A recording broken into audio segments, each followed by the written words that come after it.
Hello, hello, hello guys. Maghanap po tayo ng gulay. Wala po kaming pang-ulam ngayon. Buti na lang po napansin ko itong talong dito.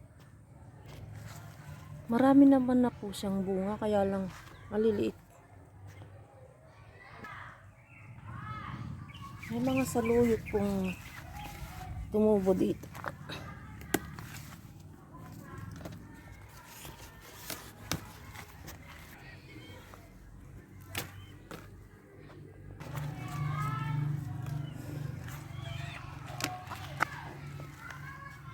Pwede na po ito. Dalawa lang po kaming kakain.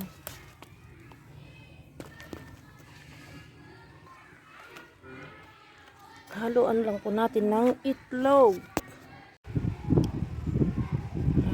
Buhay probinsya.